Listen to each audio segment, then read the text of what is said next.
Bonjour et bienvenue dans le premier catch-up de l'industrie de cette semaine de négociation. Nous commençons ce lundi par une nouvelle que le Danemark envisage l'introduction des lois sur le contrôle des capitaux, et c'est le premier pays occidental qui va le faire.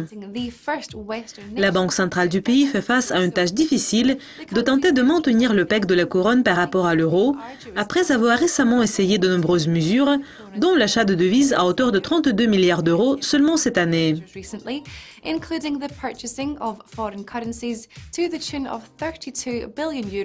Le chef du Conseil économique du Danemark a pris une position opposée à celle de la Banque nationale suisse, qui a abandonné son peg sur les paires de l'euro-franc suisse le 15 janvier.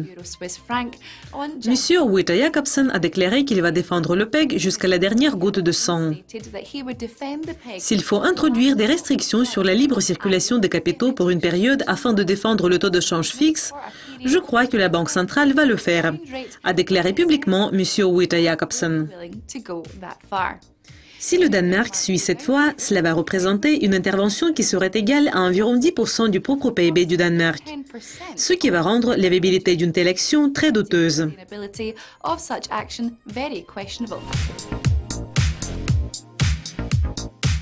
La Société des services professionnels et d'audit KPMG a publié aujourd'hui une mise à jour pour les clients et les créanciers à l'égard de LPR UK, qui est mis sous une administration extraordinaire.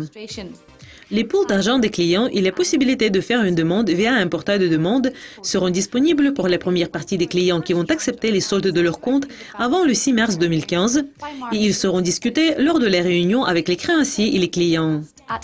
La réunion aura lieu le 12 mars 2015 à 11 h à Londres.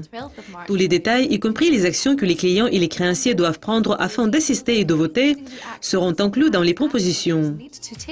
Pour apprendre plus d'informations et voir l'annonce officielle de KPMG, visitez le site de LeapRate.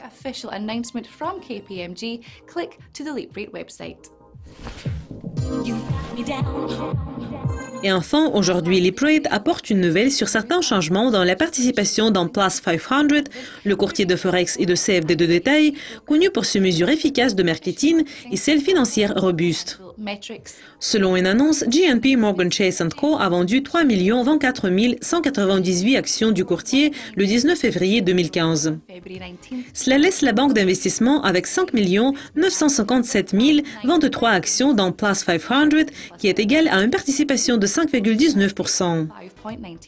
JP Morgan n'est pas un expert d'investissement unique montrant l'intérêt pour Plus 500.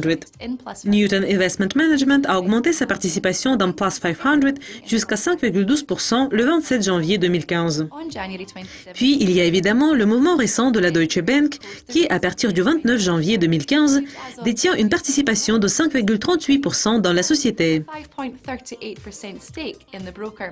Chers téléspectateurs, pour voir l'annonce officielle de la dernière transaction des actions de Plus 500, visitez le site internet de LeapRate.